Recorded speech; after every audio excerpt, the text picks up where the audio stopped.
Good morning, students. In previous lecture, we have discussed about the features and the merits of retained earnings. Now, today we are discussing about the demerits of retained earnings or retained profits. First is careless use.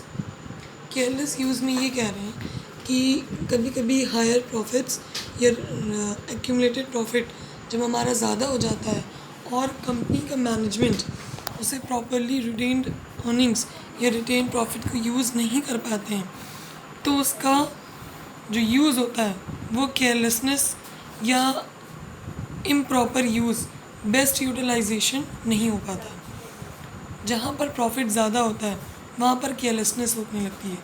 तो वही कह रहे हैं कि retain earnings का अगर profit, extra retain earnings हमारे पास save होते हैं तो उसका प्रॉपर यूज़ नहीं हो पाता, केयरलेसनेस होने लगती है। Next is dissatisfaction among share holders. अगर रिटेन अर्निंग्स का ज़्यादा से ज़्यादा अमाउंट हम कंपनी में यूज़ करेंगे तो इससे जो इक्विटी शेयर होल्डर्स हैं वो डिससेटिस्फाई होते हैं। क्यों? क्योंकि उनको डिविडेंड देने में, भाई जाहिर है जब रिटेन अर्निंग्स हम यूज़ करेंगे तो इक्विटी शेयर होल्डर्स का जो अमाउंट है या कैपिटल है उसको हम कम यूज़ करेंगे। जब उनकी कैपिटल कम इन्वेस्ट होगी तो उनको डिविडेंड भी कम मिलेगा। इससे among the share holders dissatisfaction होता है। Next is over capitalization. Over capitalization, अगर रिटेन अर्निंग्स का अमाउंट बहुत ज़्यादा होता है तो हमें ज़्यादा number of bonus shares issue करने होंगे, वो भी किसके लिए? इक्विटी शेयर होल्डर्स के लिए। तो bonus shares equity share holders को ज़्यादा इशू ना होने पाए, इसके लिए हमें ध्यान रखना होगा कि रिटेन्ड अर्निंग का एक प्रॉपर अमाउंट, एक प्रॉपर प्रॉफिट ही हम बिज़नेस में यूज़ करें। पूरा रिटेन्ड अर्निंग्स या पूरी रिटेन्ड प्रॉफिट हम बिज़नेस की ग्रोथ में यूज़ ना करें। Next is imbalanced growth. अगर हम रिटेन अर्निंग्स को ही सिर्फ यूज़ करते हैं for the expansion of business, for the growth of business, तो इससे क्या होंगे, जो अदर शेयर होल्डर्स हैं जो हमारी कंपनी में अब तक इन्वेस्ट कर रहे थे वो क्या करेंगे, वो अब हमारी कंपनी में इन्वेस्ट नहीं करेंगे, वो दूसरी कंपनी या दूसरी इंडस्ट्री में इंटरेस्टेड होंगे। तो इससे जो हमारी कंपनी का ग्रोथ है या जो एक्सपेंशन है वो कहीं ना कहीं रुक जाएगा। If we we use the main part of the retained earnings and if we use the large amount of retained earnings, equity share holders या कोई भी शेयर होल्डर्स क्या करेंगे, तब जब उनको डिविडेंड नहीं मिलेगा तो जाहिर है वो दूसरी कंपनी में इन्वेस्ट करेंगे। तो इससे जो ग्रोथ होती है वो इम्बैलेंस्ड होती है। ठीक, तो ये था हमारा रिटेन्ड अर्निंग्स। देखिए स्टार्टिंग में मैंने आपको बताया ओनर्स फंड के सोर्सेज, इक्विटी शेयर पढ़ चुके, प्रेफरेंस शेयर्स कवर हो चुका, रिटेन्ड अर्निंग कवर हो चुका। अब next we have GDR, global depository receipt, ADR, American depository receipt and IDR, Indian depository receipt. Now we are discussing about GDR, ADR and IDR। देखिए short में सुनिएगा कि what is GDR, ADR and IDR। Examples है ज़रूर, लेकिन exams में इसको पूछे बहुत कम जाते हैं। मेन जो हमारा सोर्सेज है वो है equity share, preference share and retained earnings. ये भी आप लिखेंगे, ये भी इंक्लूड करेंगे, लेकिन बहुत ज़्यादा इन डीप नहीं।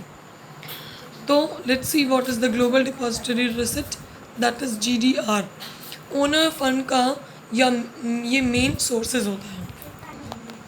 GDR जिसको हम ग्लोबल डिपॉजिटरी रिसिप्ट कह रहे हैं, ये इक्विटी शेयर्स, इसमें हम इक्विटी शेयर्स इशू करते हैं, वो भी किसके लिए?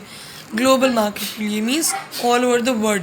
सिर्फ अपने इक्विटी शेयर होल्डर्स या अपने कंपनी या अपने कंट्री के लिए नहीं, वो all over the world global market के लिए हम इक्विटी शेयर्स को इशू करते हैं। ये जो इक्विटी शेयर्स होते हैं इनको ख़रीदता कौन है? इंटरनेशनल बैंक, जिसको हम डिपॉजिटरी कहते हैं।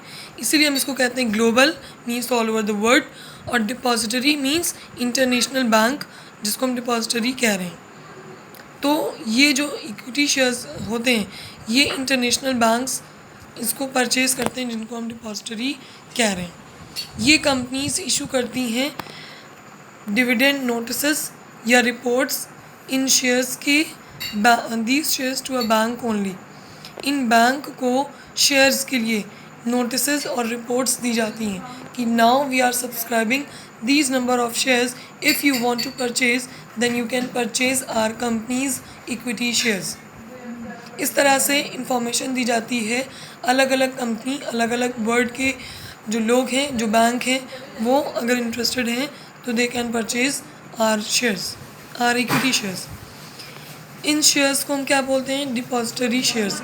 डिपॉजिटरी मीन्स इंटरनेशनल बैंक्स, और शेयर्स क्योंकि हम इनको इशू कर रहे हैं, तो इन शेयर्स जिनको हम इशू करेंगे उनको बोलेंगे हम डिपॉजिटरी शेयर्स।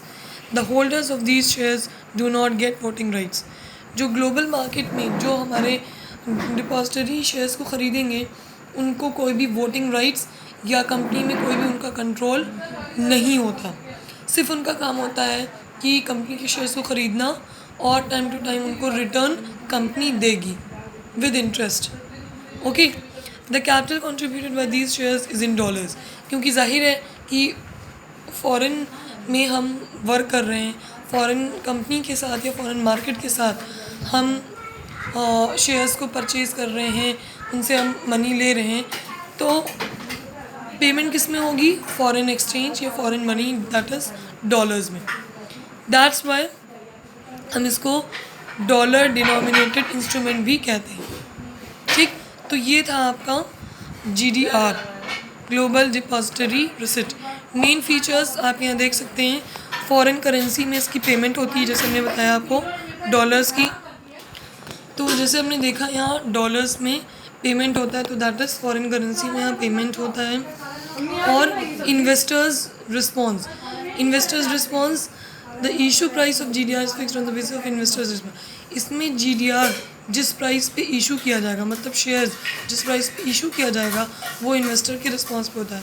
अगर वो ज़्यादा से ज़्यादा इन्वेस्ट करना चाहते हैं तो शेयर्स का अमाउंट हम ज़्यादा कर देते हैं, कम अगर हैं तो हम शेयर का अमाउंट भी कम कर देंगे। GDR जैसे आपको पता है, हमने इसमें बताया, कोई भी वोटिंग राइट्स या कोई भी कंट्रोल उनका नहीं होता। GDR is transfer at the stock exchange. अगर अमाउंट का आप पेमेंट नहीं कर पा रहे तो स्टॉक एक्सचेंज को आप वापस कर सकते हैं, ट्रांसफ़र कर सकते हैं। The first Indian company to issue GDRs, सबसे पहले इंडिया की कंपनी जिसने GDR इशू किया था वो कौन सी कंपनी थी? रिलायंस इंडस्ट्रीज़। उन्होंने अपनी 150 मिलियन डॉलर GDR में सोल्ड किया था 1992 में। तब से इस GDR को हम ओनर्स फंड में as a source of raising finance में इंक्लूड करते हैं 1992 के बाद। तो ये था आपका GDR, जिसके थ्रू हम अपने बिजनेस में फाइनेंस को इंक्रीज़ कर सकते हैं।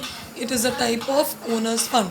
जब भी ओनर्स फंड की बात आए तो retained earnings, equity shares, preference share के साथ साथ आप ये भी इंक्लूड कर सकते हैं। बहुत कम ही यूज़ होता है लेकिन it is a type. Okay, next we have ADR, American depository receipt.